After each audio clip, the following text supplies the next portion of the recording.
Alors, je réponds à ce commentaire. Essaye juste de faire un échange sportif avec un des clubs de vrais sports de combat, de contact. Bon, vous allez voir ce que vous allez prendre énormément de coups. Malheureusement, je pense que tu as le prisme du sport de combat. Donc toi, tu vois un ring avec des gars qui ont des gants et qui se mettent des coups de poing. Oui, bien sûr. Mais dans un cadre de self-défense, déjà, le gars qui donne un coup de poing, c'est pas forcément bien de donner un coup de poing autant qu'un boxeur.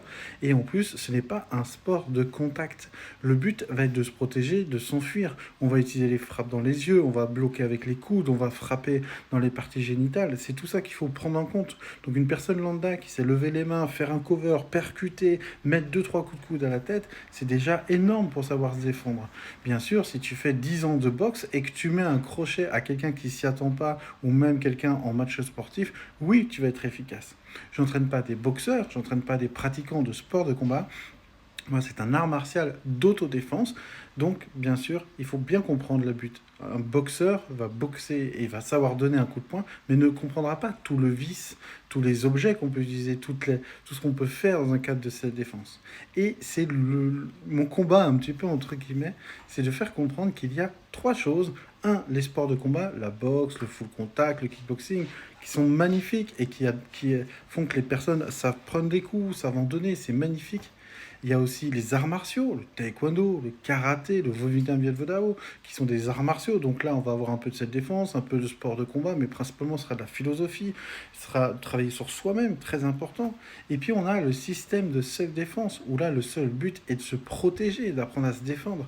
Donc si on mélange un peu tout, et que le sport de combat va venir critiquer la self-défense, ou que la self-défense va venir critiquer le sport de combat, pourrait très bien retourner. Oui, mais dans la boxe, tu n'as pas le droit de mordre. Bah oui, c'est un sport. Alors que dans la self-défense, tu peux mordre, crever les yeux, frapper dans la gorge, attaquer à 3, à 4, se défendre avec un couteau, tournevis, un cutter, une batte de baseball, tout peut arriver. Donc, c'est ça qui est un peu difficile.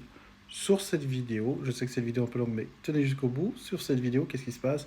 On percute avec les coudes sur un coup de poing circulaire et on va venir mettre deux coups de coude dans la tête. Le but, c'est de rentrer en contact. Si on rentre avec une technique droite sur une technique circulaire, et si on est rapide, préparé et entraîné, on va pouvoir percuter la personne avant qu'elle nous touche. C'est l'avantage. Dans tous les cas, le coup passera derrière. Et en plus, vu qu'on attaque en cover, on sera protégé. C'est pas parfait, c'est pas idéal, mais c'est le mieux qu'on puisse faire.